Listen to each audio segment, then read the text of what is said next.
La louange est à Allah, le Créateur du monde, celui qui existe sans début, sans fin, sans endroit, sans comment et ne dépend pas du temps. Je demande à Allah d'élever les grades de notre maître Mohammed l'honnête, celui qui a appelé à la religion de vérité l'islam, qui est la religion de tous les prophètes du premier Adam au dernier Mohammed.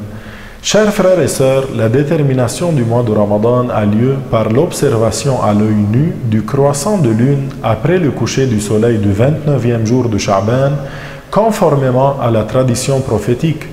On ne peut donc pas prévoir la date exacte du début du mois de Ramadan à l'avance par calcul. Les calendriers basés sur des calculs permettent seulement d'avoir une date approximative à 1 ou 2 jours près du début du mois. Les savants des 4 écoles sont unanimes pour dire que la règle pour déterminer le premier jour du mois de Ramadan est la suivante. Le croissant sera surveillé après le coucher du soleil du 29e jour de Sha'ban.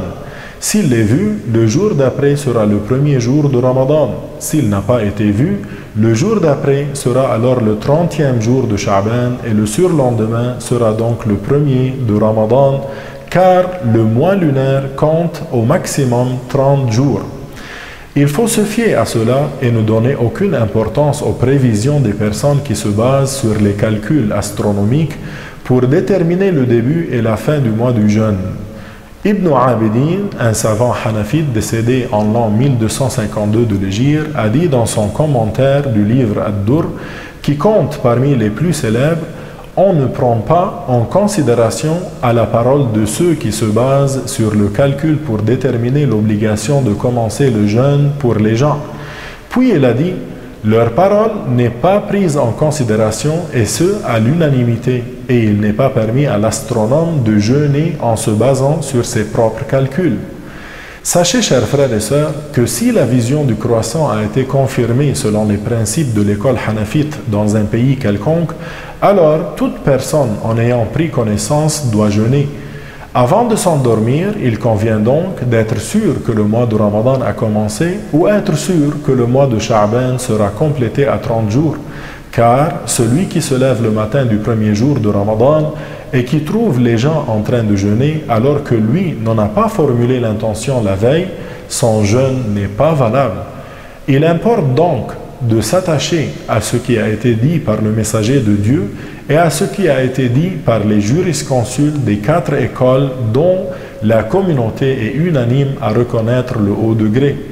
Enfin, les divergences sur les dates de début et de fin de Ramadan qui peuvent apparaître d'un pays à l'autre ne signifient pas un manque d'unité de la communauté musulmane, mais elles représentent une facilité et une miséricorde pour les musulmans.